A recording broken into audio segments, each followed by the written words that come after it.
শীত এলেই একদম কমন একটা পিঠা, ভাপা পিঠা।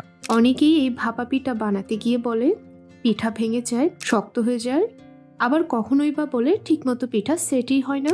আজকের ভিডিওতে বয়সে শুধু ভাপা পিঠা বানাবে না, বরং দেখাবে কেন পিঠা ভাঙে, কেন ঠান্ডা হলে শক্ত হয়ে যায়, চালের গুঁড়ায় ঠিক কতটুকু পানি দিলে পিঠা একদম পারফেক্ট হয়। আমার বয়সে পিঠা বানাবে আর আমি পাশে দাঁড়িয়ে ধারা বর্ণনা করব। তাহলে চলুন শুরু করি।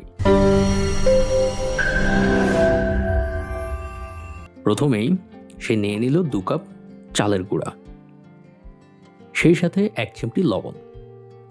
এবার সব কিছু ভালো করে মিশিয়ে নেওয়া হচ্ছে। এই চাল প্রথমে আধা ঘন্টা ভিজিয়ে শুকিয়ে তারপর ভালোভাবে বাজার থেকে গুঁড়ো করে আনলাম। আচ্ছা বলো তো, পিঠা বানানোর পর কেন শক্ত হয়ে যায়?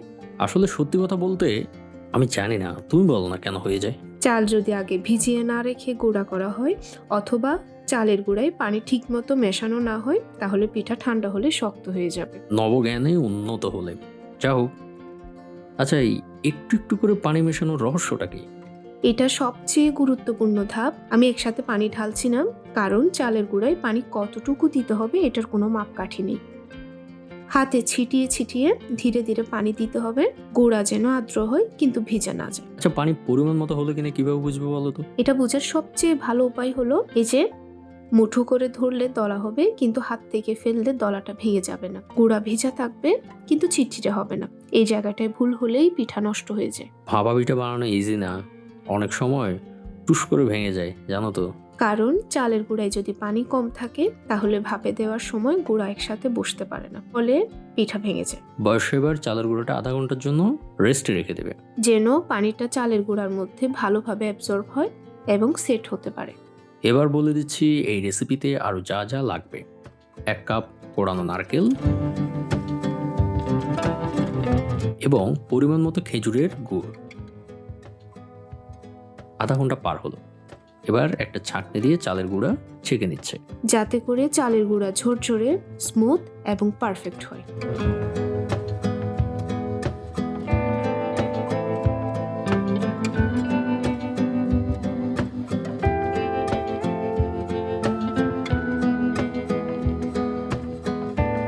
আমি এখানে ভাপা পিঠার জন্য মাটির ছোট ছোট বাটি ব্যবহার করছি।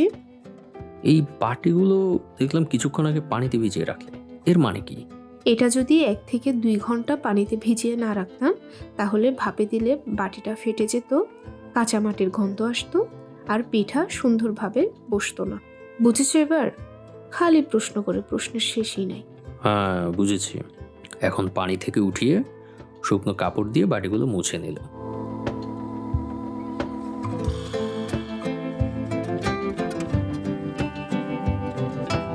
এবার সে একটা বাটি নিয়ে নিল, কিছুটা চালের গুঁড়া দিয়ে বাটিটা মুছে নিল। এখানে অল্প পরিমাণ চালের গুঁড়া দিয়ে চারিদিকে ছড়িয়ে দিচ্ছে, সেই সাথে দিচ্ছে খেজুরের গুড় এবং নারকেল। এখানে আপনারা আপনাদের পছন্দ মতো গুড় এবং নারকেল দিতে পারবেন, তবে খেয়াল রাখবেন বেশি দিলে সেক্ষেত্রেও কিন্তু পিঠা ভেঙে যেতে পারে। এবার উপরে আরো কিছুটা চালের গুঁড়া ছিটিয়ে দিচ্ছে। আপনারা ভুলেও চালের গুঁড়া চাপ দিয়ে দিয়ে বসাতে যাবেন না, সেক্ষেত্রেও কিন্তু পিঠা ভেঙে যাবে আর শেপটা নষ্ট হয়ে যাবে। এবার উপরে আরো একটা গুড়ের লেয়ার দিয়ে চালের গুঁড়া ছিটিয়ে দিচ্ছে। এভাবে করে করলে পিঠা দেখতে যেমন লোভনীয় হয়, তেমনি খেতেও কিন্তু অসাধারণ লাগে। এবার একটা ভেজা এবং নিংড়িয়ে নেওয়া সুতি কাপড় দিয়ে পুরো পিঠাটা মুড়িয়ে নিল। এবার চুলায় একটা পাতিলের ফুটন্ত গরম পানির উপর একটা ছাঁকনি বসিয়ে দিল। এবার এর মধ্যে পিঠার বাটিটা সাবধানে বসিয়ে দিলাম। হালকা টোকা দিয়ে আমি পিঠার মোল্ড সরিয়ে নিচ্ছি। এবার কাপড় দিয়ে পিঠাটা ভালো মতো ঢেকে দিল, যেন পিঠার ঠান্ডা না লাগে, সরি, ভালো মতো সিদ্ধ হয়। এবার ঢাকনা দিয়ে ঢেকে দিচ্ছে 1 থেকে 2 মিনিটের জন্য। 1 থেকে 2 মিনিট পর ঢাকনা উল্টিয়ে পিঠার চামচ দিয়ে উঠিয়ে নিচ্ছে। এভাবে করে আমি আরো কয়েকটা পিঠা বানিয়ে দেখাচ্ছি।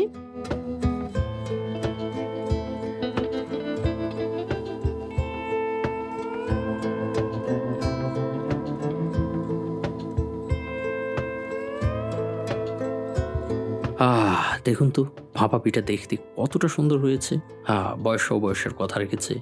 পিঠা একেবারে ফেটে যায়নি আর ভেতরটা একদম নরম। গরম থাকতে যেভাবে নরম, ঠিক তেমনই ঠান্ডা হলেও নরম থাকবে। যদি আজকের টিপসগুলো ফলো করেন তাহলে ভাপা পিঠা হবে একদম পারফেক্ট। ভিউয়ার্স, আশা করি ভিডিওটা আপনাদের ভালো লেগেছে।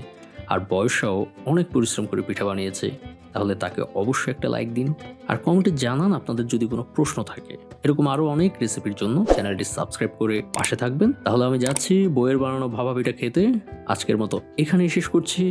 আবার দেখা হবে নতুন কোনো রেসিপি নিয়ে। ভালো থাকবেন, সুস্থ থাকবেন। ধন্যবাদ।